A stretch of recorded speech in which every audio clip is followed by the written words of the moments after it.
Hello, my name is Sam Paredes. I'm Executive Director of Gun Owners of California, and I'd like to wish you a Merry Christmas. Especially this year, I encourage you to hug your loved ones a little tighter, and enjoy them as much as you can.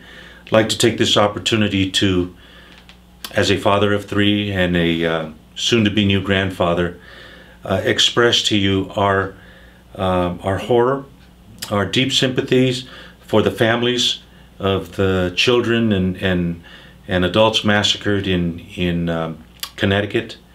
Our prayers go out to them. We can't imagine what they must be going through, but we offer our prayers and our thoughts to them and invite you to do the same.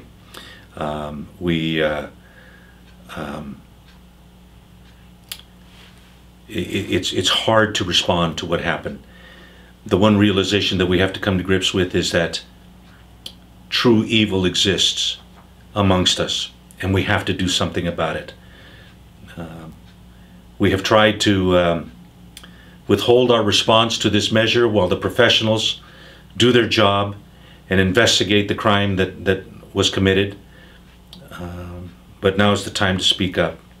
There has been a spate of anti-gun laws that have now been sponsored in Congress and here in California, and it's time to address those issues. The plain fact is that every law that has been proposed in Washington, D.C. and Sacramento, none of them would have had any impact whatsoever with the crimes committed by this evil in Connecticut. The firearms there appear to have been purchased legally, possessed legally. They have a semi-automatic ban. The gun was supposedly grandfathered in, so legal for possession and use. We will learn more. But suffice it to say that none of the laws would have stopped this. Folks, we don't have a gun problem. This is the message that we have to address. We do not have a gun problem in America. It isn't a gun problem. It's a people problem. Until we turn our attention from controlling the guns and the instruments of crime to the people that are willing to commit crimes and finding out what is driving these people from being normal one day and evil the next, we will never solve this problem. We do know this: by focusing on the guns instead of the evildoers, we will have more victims. We have to accept the fact that 2.5 to 3 million times a year, law-abiding citizens use firearms to protect themselves, to defend themselves in America every year. Everything that we do that makes it more difficult for them to buy whatever firearms they choose to defend themselves and protect themselves will work towards taking these people who have successfully defended themselves out of that category and put them into the category of victims and murdered people.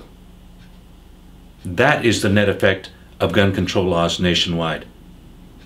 Here in California, we face new proposals on registration of ammunition, banning bullet buttons, other measures that are clearly going to be unconstitutional.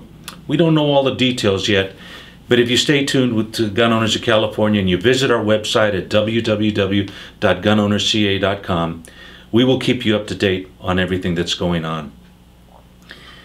We can't help but imagine what might have happened if the brave principal were hearing the story of her coming out of her office when she heard the gunshots and attacking the assailant unarmed and losing her life in the process trying to stop him.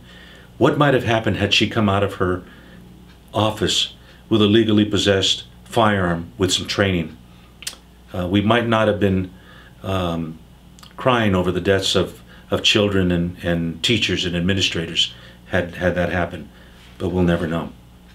Gun Owners of California is definitely supportive of teachers, of administrators who choose to take on the responsibility of being armed while on the job in order to provide that last level of protection that our most vulnerable need, our children need, in order to live.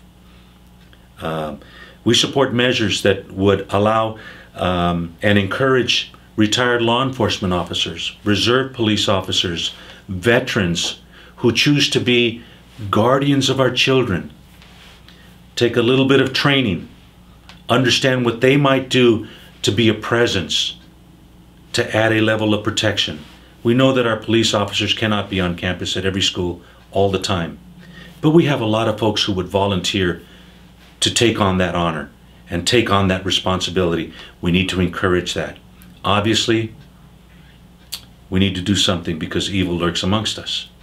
We don't want to become a country like Mexico, where law-abiding citizens cannot own guns by and large, and yet criminals, drug cartel members, they own and use everything and anything they want. And they victimize hundreds of thousands of law-abiding innocent citizens in Mexico and murder them every year. We don't want that to happen in California and in the United States, and we will do everything we can to fight back. There's a lot that's going to happen this year. It's going to be a very challenging year. We would like to invite you to join us in this fight. We're facing a legislature like we've never faced before. There's 2/3 majority of leftist anti-gunners in both houses. We have Jerry Brown, who has proven to be supportive of gun control measures.